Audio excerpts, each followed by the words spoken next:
Collection of statistical data. In this session, we are going to discuss about the different data collection methods. So, first of all, let us recap what is data. എന്താണ് data എന്നുള്ളത് നമുക്കൊന്ന് മനസ്സിലാക്കിയെടുക്കാം. The values recorded in an experiment or observation or in a statistical investigation is called data. It is the raw material on which statistical investigation is conducted.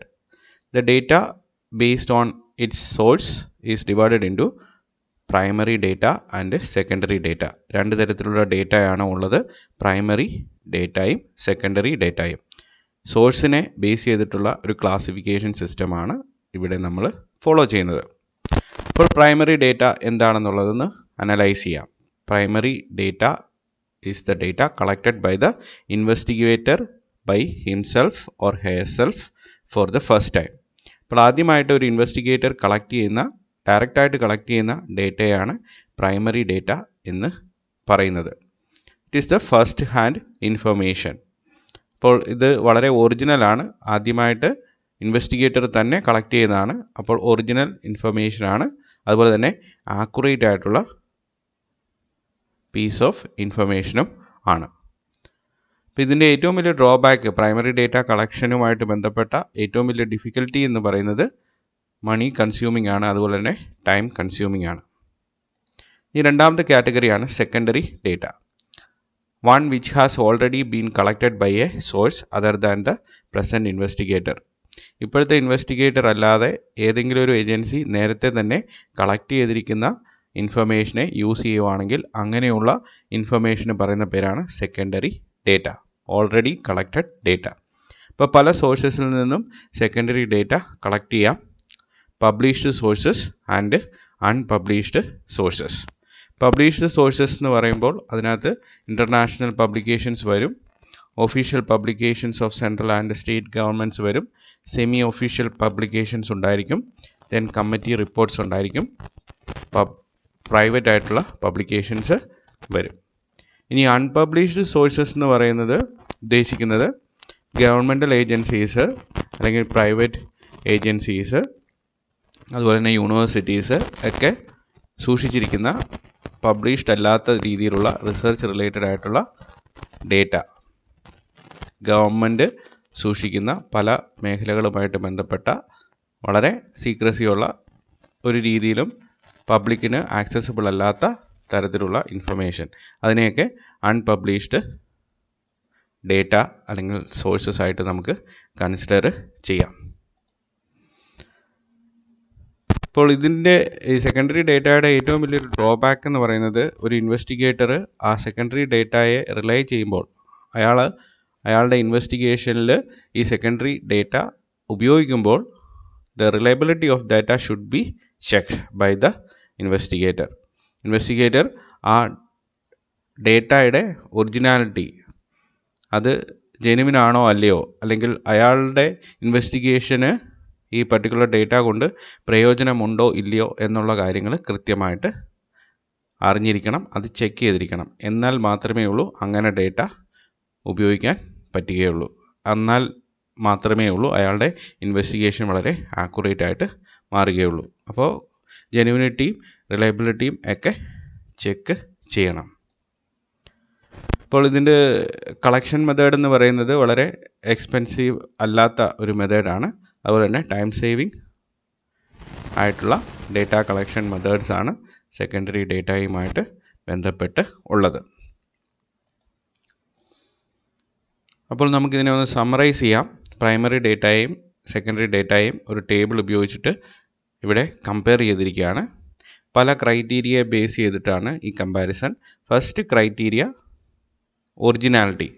Primary data ഒരു investigator collect ചെയ്യുന്ന first hand ഇൻഫർമേഷനാണ്. അപ്പോൾ അത് original ആയിട്ടുള്ള pieces of ഇൻഫർമേഷനാണ്. Then secondary data കുറിച്ച് പറയുകയാണെങ്കിൽ originality ഒട്ടും തന്നെ ഇല്ല, അത് മറ്റുള്ളവരിൽ നിന്ന് അഡാപ്റ്റ് ചെയ്യുന്നതാണ്. ഇനി കളക്ഷൻ എക്സ്പെൻസസിനെ കുറിച്ച് പറയുവാണെങ്കിൽ അല്ലെങ്കിൽ അതിൻ്റെ ടൈം കൺസപ്ഷനെ കുറിച്ച് പറയുവാണെങ്കിൽ ഹൈ ആണ് പ്രൈമറി ഡേറ്റ. സെക്കൻഡറി ഡേറ്റയുടെ കേസിലാണെങ്കിൽ രണ്ടും കുറവാണ്. ഇനി പ്രൈമറി ഡേറ്റ കളക്ഷന് എന്തെങ്കിലും തരത്തിലുള്ള പ്രിക്കോഷൻസ് നമ്മൾ എടുക്കേണ്ടതുണ്ടോ? അപ്പോൾ എക്സ്ട്രാ ആയിട്ടുള്ള പ്രിക്കോഷൻസ് ഒന്നും ആവശ്യമില്ല പ്രൈമറി ഡേറ്റയുമായിട്ട് ബന്ധപ്പെട്ട ഇൻവെസ്റ്റിഗേഷന്. പക്ഷേ സെക്കൻഡറി ഡേറ്റ അങ്ങനെയല്ല. It should be used with special care. കാരണം അതിൻ്റെ റിലയബിലിറ്റി, ജെനുവിനിറ്റി എല്ലാം ചെക്ക് ചെയ്യണം. എന്നാൽ മാത്രമേ ഉള്ളൂ നമ്മുടെ ഇൻവെസ്റ്റിഗേഷനിൽ അത് ഉപയോഗിക്കാൻ പാടുള്ളൂ. ഇനി ഓണർഷിപ്പ്. പ്രൈമറി ഡേറ്റ എന്ന് പറയുന്നത് ഇൻവെസ്റ്റിഗേഷൻ നടത്തുന്ന വ്യക്തിയുടെ സ്വന്തമായിട്ടുള്ള ഡേറ്റയാണ്. അയാളാണ് അതിൻ്റെ ഓണർ എന്ന് പറയുന്നത്. പക്ഷേ സെക്കൻഡറി ഡേറ്റ അങ്ങനെയല്ല, അഡാപ്റ്റഡ് ആയിട്ടുള്ള ഇൻഫർമേഷനാണ്. അപ്പോൾ അവിടെ ഓണർഷിപ്പ് ഒരു രീതിയിലും ഇൻവോൾവ് അല്ല. ഇനി നമുക്ക് പലതരത്തിലുള്ള ഡേറ്റ കളക്ഷൻ മെത്തേഡ്സിലേക്ക് പോകാം. ഒന്നാമതാണ് direct personal investigation, then indirect oral investigations, information through correspondence, questionnaire method, experiments, census, sampling.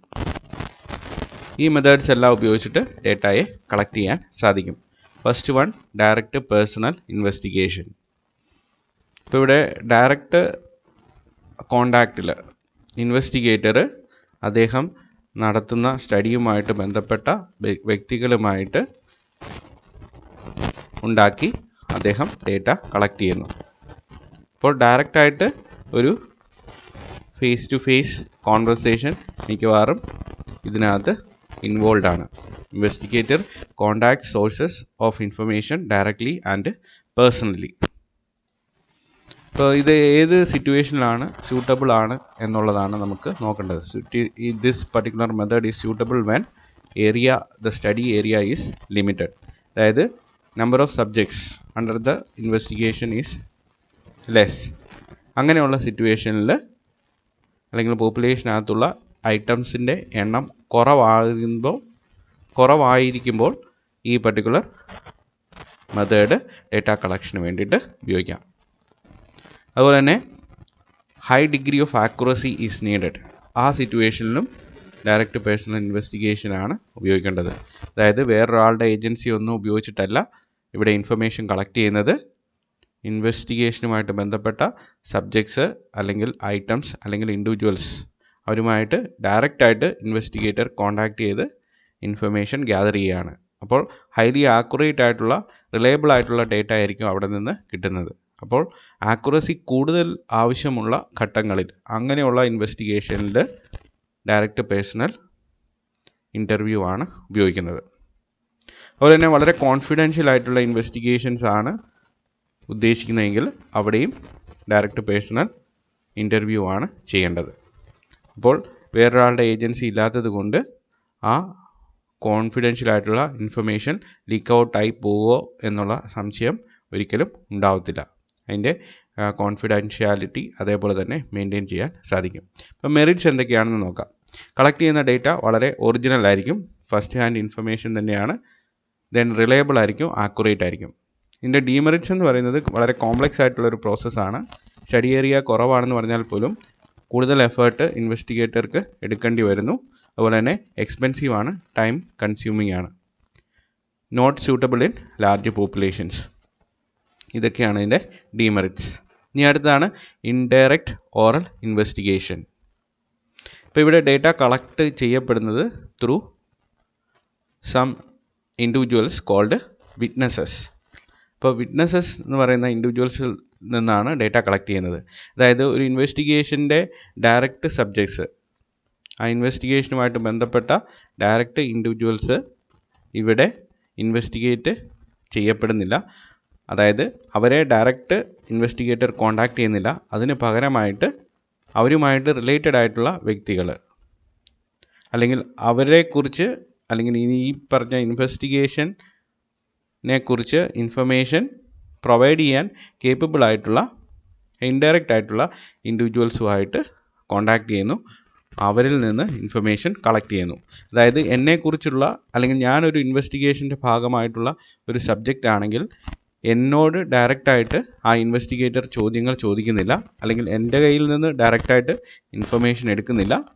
എൻ്റെ ഫ്രണ്ട്സിൽ നിന്നോ റിലേറ്റീവ്സിൽ നിന്നോ എന്നെക്കുറിച്ചിട്ടുള്ള ഇൻഫർമേഷൻ അവർ ആക്സസ് ചെയ്യുന്നു.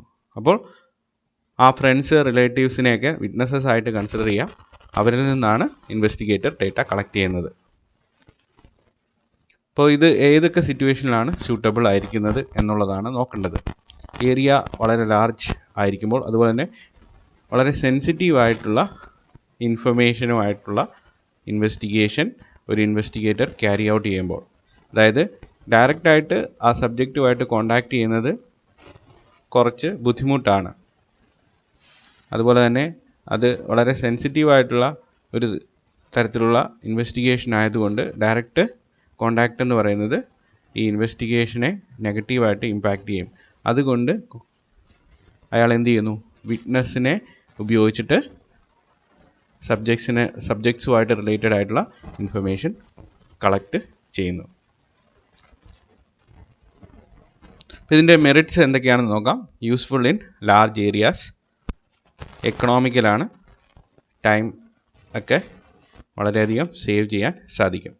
ഡീമെറിറ്റ്സ് എന്ന് പറയുന്നത് ആക്യുറസി ഈസ് ലെസ്, അതായത് വിറ്റ്നസ് പ്രോപ്പറായിട്ടുള്ള ഇൻഫർമേഷൻ അല്ല ഇൻവെസ്റ്റിഗേറ്ററുമായിട്ട് ട്രാൻസ്ഫർ ചെയ്യുന്നതെങ്കിൽ ഈ പർട്ടിക്കുലർ ഇൻവെസ്റ്റിഗേഷൻ്റെ ആക്യുറസി എന്ന് പറയുന്നത് വളരെയധികം കുറയും. അപ്പോൾ ഏതെങ്കിലും തരത്തിലുള്ള ബയാസ് വിറ്റ്നസസിൻ്റെ ഭാഗത്തിൽ നിന്ന് ഉണ്ടാകുകയാണെങ്കിൽ അത് ഓവറോൾ ഇൻവെസ്റ്റിഗേഷൻ്റെ ആക്യുറസിയെ അഫക്റ്റ് ചെയ്യും. ഇനി അടുത്തതാണ് information through correspondence. The data collection task is handed over to few persons or group of persons called correspondents. Data കളക്ഷന് വേണ്ടിയിട്ട് പ്രത്യേകം ആൾക്കാരെ ഈ ഇൻവെസ്റ്റിഗേറ്റർ നിയോഗിക്കുന്നു. അങ്ങനെയുള്ള ആൾക്കാരെയാണ് കറസ്പോണ്ടൻസ് എന്ന് വിളിക്കുന്നത്. ഈ കറസ്പോണ്ടൻസ് ഈ ഇൻവെസ്റ്റിഗേഷനുമായിട്ട് റിലേറ്റഡ് ആയിട്ടുള്ള ഐറ്റംസ് അല്ലെങ്കിൽ ഇൻഡിവിജ്വൽസ്, സബ്ജക്ട്സ് അവരുമായിട്ട് കോണ്ടാക്ട് ചെയ്ത് അവരിൽ നിന്ന് ഇൻഫർമേഷൻ ആക്സസ് ചെയ്യുന്നു. അങ്ങനെയുള്ള ഇൻഫർമേഷൻ അവർ ഇൻവെസ്റ്റിഗേറ്ററിലേക്ക് ട്രാൻസ്ഫർ ചെയ്യുന്നു. അപ്പോൾ ഈ മെത്തേഡും നേരത്തെ പ്രീവിയസ്ലി മെൻഷൻഡ് മെത്തേഡും തമ്മിൽ വ്യത്യാസമുണ്ട്. നേരത്തെ മെത്തേഡ് ഇൻഡയറക്റ്റ് ഓറൽ ഇൻവെസ്റ്റിഗേഷൻ എന്ന് പറയുന്ന മെത്തേഡാണ്. അവിടെ വിറ്റ്നസസിനെയാണ് യൂസ് ചെയ്യുന്നത്. വിറ്റ്നസസ് എന്ന് പറയുന്നത് ഒരിക്കലും ഇൻവെസ്റ്റിഗേറ്റർ ഡേറ്റ കളക്ട് ചെയ്യാൻ വേണ്ടിയിട്ട് നിയോഗിച്ചിരിക്കുന്ന വ്യക്തികളല്ല.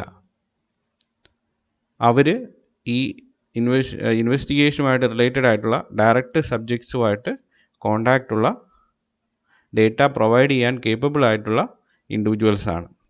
ഇവിടെ അങ്ങനെയല്ല, ഡേറ്റ കളക്ട് ചെയ്യാൻ വേണ്ടിയിട്ട് സ്പെസിഫിക് ആയിട്ടുള്ള ഇൻഡിവിജ്വൽസിനെ ഒരു ടാസ്ക് ആയിട്ട് കൊടുത്തിരിക്കുകയാണ്. അവർ ഡേറ്റ കളക്ട് ചെയ്യുന്നു, ഇൻവെസ്റ്റിഗേറ്റർക്ക് ഹാൻഡ് ഓവർ ചെയ്യുന്നു. അപ്പോൾ ഇവിടെ ഈ സിറ്റുവേഷൻ എവിടെയാണ്, ഏതൊക്കെ കേസിലാണ് സ്യൂട്ടബിൾ ആണ് എന്നുള്ളതാണ് നമുക്ക് നോക്കേണ്ടത്. ഇപ്പോൾ ഏരിയ വളരെ ലാർജ് ആകുമ്പോൾ, സ്റ്റഡി ഏരിയ അല്ലെങ്കിൽ number of subjects, individuals, items ഒക്കെ വളരെ കൂടുതലായിരിക്കുമ്പോൾ ഈ മെത്തേഡ് അഡോപ്റ്റ് ചെയ്യാം. അതുപോലെ തന്നെ റെഗുലർ ആൻഡ് കണ്ടിന്യൂസ് ഡേറ്റ ആവശ്യമുള്ള ഘട്ടങ്ങളിൽ ഗവൺമെൻറ്റൊക്കെ മിക്കവാറും ഡേറ്റ കളക്ഷൻ നടത്തുന്നത് കറസ്പോണ്ടൻസ് ഉപയോഗിച്ചിട്ടാണ്. അതായത് കോവിഡ് റിലേറ്റഡ് ആയിട്ടുള്ള സെനാരിയോയിൽ പലതരത്തിലുള്ള ഇൻഫർമേഷനും അവർ കളക്ട് ചെയ്യുന്നത് ഇതുപോലുള്ള ആശാ വർക്കർ ഒക്കെ പോലെയുള്ള കറസ്പോണ്ടൻസ് ഉപയോഗിച്ചിട്ടാണ്. ഇപ്പം ഇവിടെ ഡിഗ്രി ഓഫ് ആക്യുറസി എന്ന് പറയുന്നത് സെക്കൻഡറി ഇമ്പോർട്ടൻസ് ആകുമ്പോഴാണ് കറസ്പോണ്ടൻസ് ഉപയോഗിച്ചിട്ട് ഡേറ്റ കളക്ട് ചെയ്യുന്നത്. അല്ലെങ്കിൽ ഇൻവെസ്റ്റിഗേറ്റർ തന്നെ ഡയറക്റ്റായിട്ട് എന്ത് ചെയ്യും? ഡേറ്റയെ കളക്ട് ചെയ്യും. ഇനി ഇതിൻ്റെ മെറിറ്റ്സ് എന്തൊക്കെയാണെന്ന് നോക്കാം. യൂസ്ഫുൾ ഇൻ ലാർജ് ഏരിയ, എക്കണോമിക്കലാണ്, saves time. Then demerits, accuracy is less, can be biased.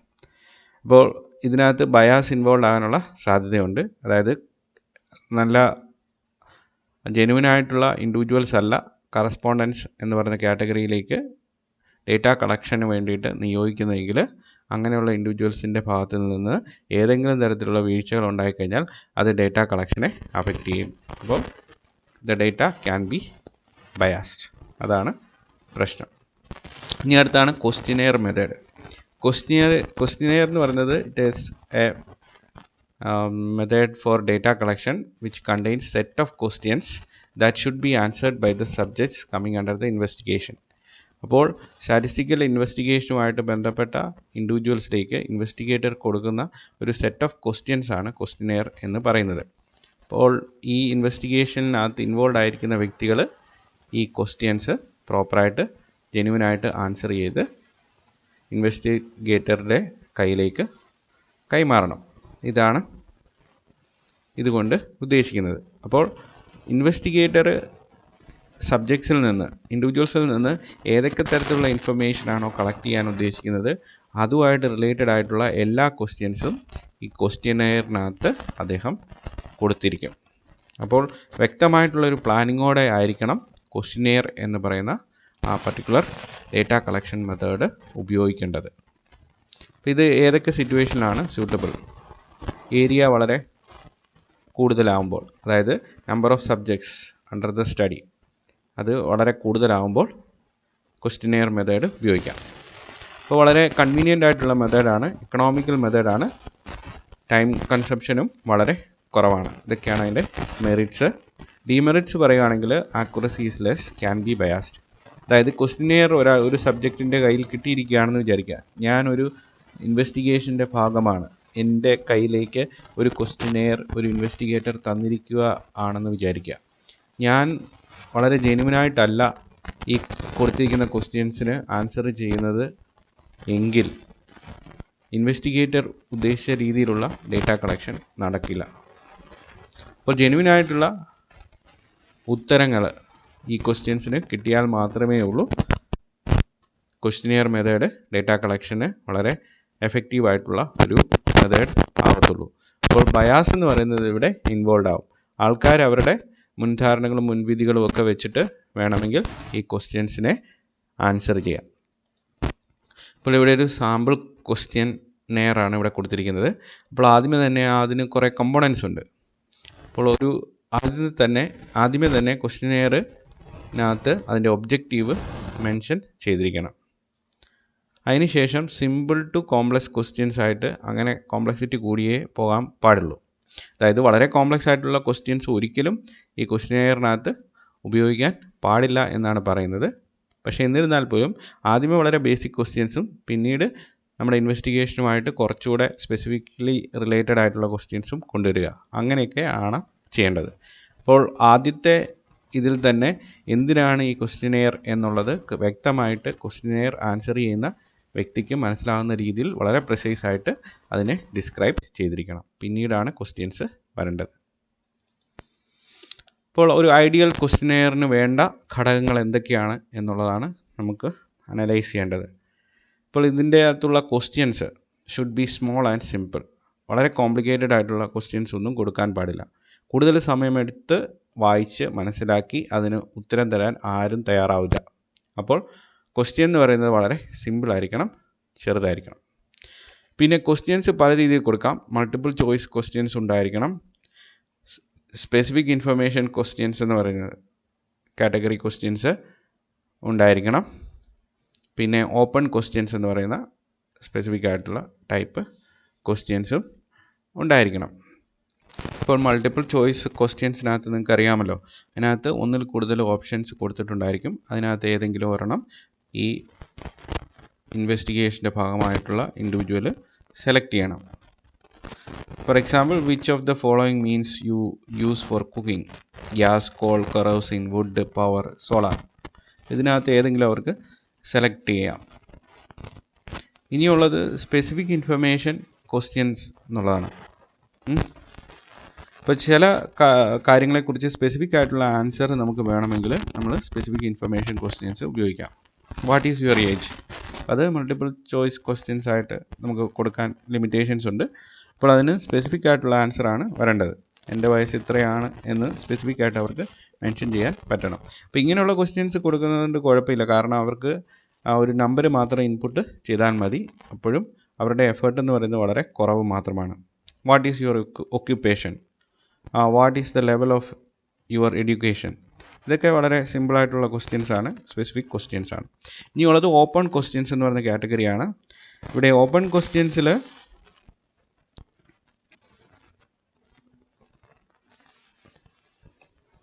Open ക്വസ്റ്റ്യൻസിൻ്റെ പ്രത്യേകത, open questions are those questions where different opinions can be gathered or obtained from the answers by different respondents.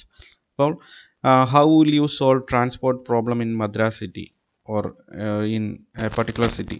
അപ്പോൾ അങ്ങനെയുള്ള ഒരു specific ആയിട്ടുള്ള question, അതൊക്കെ open questions ആണ്. അതിൻ്റെ answer എന്ന് പറയുന്നത് ചിലപ്പം 1 വേർഡിൽ നമുക്ക് കിട്ടിയില്ലെന്ന് വരാം. പക്ഷേ നമ്മുടെ ഇൻവെസ്റ്റിഗേഷനിൽ ഇതുപോലുള്ള ക്വസ്റ്റ്യൻസ് ഇൻക്ലൂഡ് ചെയ്യേണ്ടത് വളരെ അത്യാവശ്യമാണെങ്കിൽ ഇതുപോലുള്ള ഓപ്പൺ ക്വസ്റ്റ്യൻസ് ഉപയോഗിക്കാം. ഇനി സിമ്പിൾ ഓൾട്ടർനേറ്റ് ക്വസ്റ്റ്യൻസ് എന്ന് പറയുന്ന വേറൊരു കാറ്റഗറി ഉണ്ട്. അപ്പോൾ അവിടെ ഒരു എക്സാമ്പിൾ പറയുകയാണെങ്കിൽ ഡു യു സ്മോക്ക്. അപ്പോൾ അതിന് നമുക്ക് 2 ഓൾട്ടർനേറ്റീവ് കൊടുക്കാം, യെസ് ഓർ നോ. അപ്പോൾ ഇതിനകത്ത് ഏതെങ്കിലും ഒരെണ്ണം ആ ഇൻവെസ്റ്റിഗേഷനുമായിട്ട് ബന്ധപ്പെട്ട സബ്ജക്റ്റിന് സെലക്ട് ചെയ്യാം. അപ്പോൾ ഇതൊക്കെയാണ് questions, MCQ, specific information questions, open questions. ഇനി അടുത്ത ഐഡിയൽ ആയിട്ടുള്ള സിറ്റുവേഷൻ, ഒരു ക്വസ്റ്റ്യനെയറുമായിട്ട് ബന്ധപ്പെട്ട കാര്യം എന്ന് പറയുന്നത് proper words must be used. അതായത് കൺഫ്യൂഷൻ ഉണ്ടാക്കുന്ന രീതിയിലുള്ള ഒരു വേർഡിങ്സും വൊക്കാബുലറിയും നമ്മൾ ഉപയോഗിക്കാൻ പാടില്ല. പെട്ടെന്ന് തന്നെ സബ്ജക്ട്സിന് മനസ്സിലാകണം. Questions hurting the sentiments of the people should be avoided. Religion, political views ഇതുമായിട്ടൊക്കെ ബന്ധപ്പെട്ട ഒരു ക്വസ്റ്റ്യനെയറാണ് പ്രിപ്പയർ ചെയ്യുന്നതെങ്കിൽ വളരെ കെയർ എടുത്ത് വേണം നമ്മൾ അതിനകത്തുള്ള ഇൻഫർമേഷൻ കൊടുക്കാൻ, ക്വസ്റ്റ്യൻസ് കൊടുക്കാൻ. ഒരു രീതിയിലും ഒരു സെൻറ്റിമെൻറ്റ്സിനെ ഹർട്ട് ചെയ്യുന്ന രീതിയിലുള്ള ക്വസ്റ്റ്യൻസ് ആകരുത് സബ്ജക്ട്സിൻ്റെ. അപ്പോൾ അങ്ങനെ വരുമ്പോൾ അവർ ഇതിനെ റിജക്റ്റ് ചെയ്യും, ക്വസ്റ്റ്യനെയറിനെ റിജക്റ്റ് ചെയ്യും. അവരൊരിക്കലും അതിന് പ്രോപ്പറായിട്ടുള്ള ആൻസർ കൊടുക്കില്ല. ഇനി അടുത്ത ഡേറ്റ കളക്ഷൻ മെത്തേഡാണ് ഡേറ്റ കളക്ഷൻ ത്രൂ എക്സ്പെരിമെൻറ്റ്സ്. അപ്പോൾ സയൻറ്റിഫിക് ഇൻവെസ്റ്റിഗേഷൻ്റെ ഏറ്റവും വലിയ പ്രത്യേകതയാണ് ഡേറ്റ അവിടെ ഒബ്റ്റെയിൻ ചെയ്യുന്നത് പലതരത്തിലുള്ള എക്സ്പെരിമെൻറ്റ്സ് നടത്തിയിട്ടാണ്. റിയൽ എൻവയോൺമെൻറ്റിലുള്ള എക്സ്പെരിമെൻറ്റ്സും അതുപോലെ തന്നെ ലാബോറട്ടറിക്കൽ എക്സ്പെരിമെൻറ്റ്സും. ഇവിടെ ഒരു എക്സാമ്പിൾ കൊടുത്തിട്ടുണ്ട്, ഫ്രഷ് വാട്ടറിലുള്ള ഡിസോൾഡ് ഓക്സിജൻ. അത് പല ടെമ്പറേച്ചറിൽ ഉള്ള ഇൻഫർമേഷനാണ് ഇവിടെ കാണിച്ചിരിക്കുന്നത്. അപ്പോൾ ഇങ്ങനെയൊക്കെ ഉള്ള ഡിസോൾഡ് ഓക്സിജനെ നമുക്ക് ലാബിൽ ടൈട്രേഷൻ മെത്തേഡ് അനാലിസിസ് വഴിയാണ് നമ്മൾ കണ്ടുപിടിക്കുന്നത്. അപ്പോൾ എക്സ്പെരിമെൻറ്റ്സ് ഉപയോഗിച്ചിട്ട് ഡേറ്റ കളക്ട് ചെയ്യാൻ പറ്റും. സാമ്പിളുമായിട്ട് റിലേറ്റഡ് ആയിട്ടുള്ള ഇൻഫർമേഷൻ, വാല്യൂ നമുക്ക് കിട്ടും. ഇനി അടുത്താണ് census method. Data is obtained from each and every individual under the study. അതായത് ഓരോ ഇൻഡിവിജ്വലിനെ കൗണ്ട് ചെയ്യുക, അതുപോലെ തന്നെ ഓരോ ഇൻഡിവിജ്വലുമായിട്ട് റിലേറ്റഡ് ആയിട്ടുള്ള ഇൻഫർമേഷൻ അവരുമായിട്ട് നേരിട്ട് കോണ്ടാക്ട് ചെയ്ത് അവരിൽ നിന്ന് ആക്സസ് ചെയ്യുക. ഇതാണ് സെൻസസ് മെത്തേഡ് കൊണ്ട് ഉദ്ദേശിക്കുന്നത്. ഇപ്പം നമ്മുടെ രാജ്യം 10 വർഷത്തെ ഗ്യാപ്പുകളിൽ സെൻസസ് എന്ന് പറയുന്ന ആ വലിയൊരു ഡേറ്റ കളക്ഷൻ പ്രക്രിയ നടത്തുന്നുണ്ട്. അപ്പോൾ ഇതിൻ്റെ ഏറ്റവും വലിയ ഒരു അഡ്വാൻറ്റേജ് എന്ന് പറയുന്നത് ഹൈലി ആക്യുറേറ്റ് ആയിട്ടുള്ള ഇൻഫർമേഷനാണ് ഇവിടെ നിന്ന് കിട്ടുന്നത്. ഒരു രീതിയിലുള്ള ബയാസോ അതുപോലുള്ള പ്രശ്നങ്ങളോ ഒന്നും ഇതിനകത്ത് ഇൻവോൾവ് അല്ല. പക്ഷേ ഡേറ്റ ആക്യുറേറ്റ് ആകുമ്പോൾ ഇതിനെ കളക്ട് ചെയ്യാൻ വേണ്ടിയിട്ട് എക്സ്പെൻഡ് ചെയ്യുന്ന ടൈമും അതുപോലെ തന്നെ കോസ്റ്റും മണി എക്സ്പെൻഡിച്ചറും ഒക്കെ വളരെയധികം കൂടും. അപ്പം ടൈം ആൻഡ് മണി കൺസ്യൂമിങ് പ്രോസസ്സാണ് സെൻസസ് മെത്തേഡ്. ഇതുപോലെ തന്നെ ഈ സെൻസസ് മെത്തേഡ് വളരെ എഫക്റ്റീവായിട്ട് ചെയ്യണമെങ്കിൽ ഡേറ്റ കളക്ഷന് വേണ്ടിയിട്ട് large number of numerators are required. അപ്പോൾ സാധാരണ രീതിയിൽ ഗവൺമെൻറ് ഓഫീഷ്യൽസാണ്, പല ഫോമിൽ ജോലി ചെയ്യുന്ന ഗവൺമെൻറ് ഓഫീഷ്യൽസാണ് ഇന്ത്യയിൽ ഈ ഡേറ്റ കളക്ഷന് വേണ്ടിയിട്ട് നിയോഗിക്കപ്പെടുന്നത്. അവർ ഓരോ വീടുകളിലും ചെന്ന് ആ വീടുകളിലുള്ള ഇൻഡിവിജ്വൽസിനെ ഡയറക്റ്റ് കോൺടാക്ട് ചെയ്ത് അവരിൽ നിന്നുള്ള ഇൻഫർമേഷൻ ആക്സസ് ചെയ്യും. അപ്പോൾ ഇത് ഇനോർമസ് ആയിട്ടുള്ള ഡേറ്റയാണ് കിട്ടുന്നത്. ഒരു വളരെയധികം പ്രയാസം നിറഞ്ഞ ഒരു ജോലിയുമാണ്, പക്ഷേ ആക്യുറേറ്റ് ആയിട്ടുള്ള റിസൾട്ട്സ് ആയിരിക്കും. ഇനി അടുത്താണ് sampling. Sample is A small representative fraction of A population. അപ്പോൾ ഇപ്പം വളരെ ലാർജായിട്ടുള്ള ഒരു പോപ്പുലേഷൻ ആണെങ്കിൽ, നമ്പർ ഓഫ് ഐറ്റംസ് ആ പോപ്പുലേഷനിൽ വളരെ കൂടുതലാണെങ്കിൽ ഈ സെൻസസ് മെത്തേഡൊക്കെ ഉപയോഗിച്ചിട്ട് അതിൽ നിന്ന് ഡേറ്റ കളക്ട് ചെയ്യുക എന്നൊക്കെ പറയുന്നത് വളരെ ഡിഫിക്കൽട്ടായിട്ട് മാറും. അപ്പോൾ അങ്ങനെയുള്ള സിറ്റുവേഷനിലാണ് ഒരു വളരെ എഫക്റ്റീവായിട്ട് ഉപയോഗിക്കാൻ പറ്റുന്ന ഒരു മെത്തേഡാണ് സാമ്പിളിംഗ് മെത്തേഡ്. അപ്പോൾ പോപ്പുലേഷൻ്റെ ഒരു ഫ്രാക്ഷനെ, റെപ്രസെൻറ്റേറ്റീവ് ഫ്രാക്ഷനെ സെലക്ട് ചെയ്യുന്നു, അതിനെ സാമ്പിൾ എന്ന് വിളിക്കുന്നു. ആ സാമ്പിൾ കളക്ട് ചെയ്യുന്ന മെത്തേഡിനാണ് സാമ്പിളിംഗ് എന്ന് പറയുന്നത്. അപ്പോൾ ഇതിൻ്റെ മെറിറ്റ്സ് എന്ന് പറയുന്നത് it is one among the biggest powerful and popular tools used for sampling. ഇപ്പോൾ എക്സ്പെൻസീവ് അല്ല, compared to census method, then less time consuming also. പിന്നെ ഡീമെറിറ്റ്സ് എന്ന് പറയുന്നത് ആക്യുറസി എന്ന് പറയുന്നത് കോംപ്രമൈസ്ഡ് ആണ്. അപ്പോൾ ആക്യുറസി കോംപ്രമൈസ്ഡ് എന്ന് പറയുമ്പോൾ അങ്ങനെ കമ്പാരിറ്റീവ്ലി ആക്യുറസി കോംപ്രമൈസ്ഡ് എന്ന് വേണമെങ്കിൽ പറയാം. മിക്കവാറും സാമ്പിൾ എന്ന് പറയുന്നത് ഒരു റെപ്രസെൻറ്റേറ്റീവ് ഫ്രാക്ഷൻ തന്നെയാണ് ഒരു പോപ്പുലേഷൻ്റെ. അപ്പോൾ സെൻസസ് മെത്തേഡ് ഒക്കെ നോക്കുകയാണെങ്കിൽ അവിടെ എല്ലാ ഇൻഡിവിജ്വൽസും ഒരേപോലെ അതിനകത്ത് ഇൻവോൾവ് ആണ്, അവരുടെ ഇൻഫർമേഷൻ ഇൻവോൾവ് ആണ്. ഇവിടെ അങ്ങനെയല്ല, ഒരു ഫ്രാക്ഷനെ മാത്രമേ എടുക്കുന്നുള്ളൂ. അപ്പോഴുണ്ടാകുന്ന സാമ്പിളിംഗ് എറർ മാത്രമാണ് ഇവിടെ സംഭവിക്കുന്നത്. അപ്പോൾ ആക്യുറസി എന്ന് പറയുന്നത് സംവാട്ട് കോംപ്രമൈസ്ഡ് ആണെന്ന് വേണമെങ്കിൽ പറയാം. പക്ഷേ മറ്റുള്ള മെത്തേഡുകളെ ഉപേക്ഷിച്ച് നോക്കുകയാണെങ്കിൽ വളരെ പവർഫുൾ ആയിട്ടുള്ള ഒരു മെത്തേഡാണ്.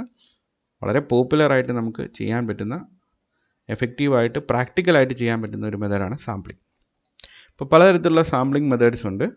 Probability sampling, then non random, non probability sampling. അപ്പോൾ ഈ പ്രോബബിലിറ്റി സാമ്പിളിങ്ങിനകത്ത് വരുന്നതാണ് simple random sampling, stratified sampling, cluster sampling. Then non probability സാമ്പിളിങ്ങിനകത്തുള്ള സബ് കാറ്റഗറീസാണ് purposive sampling, quota sampling, convenience sampling. ഇപ്പോൾ സാമ്പിളിങ്ങിനെ കുറിച്ച് സെപ്പറേറ്റ് ആയിട്ടുള്ള ഒരു സെഷൻ ഉണ്ടായിരിക്കും. അപ്പോൾ ഈ സെഷനിൽ നമ്മൾ different types of data collection മെത്തേഡ്സിനെ കുറിച്ച് അത്യാവശ്യമായിട്ടുള്ള രീതിയിൽ ഇലാബറേറ്റ് ചെയ്തിട്ടുണ്ട്.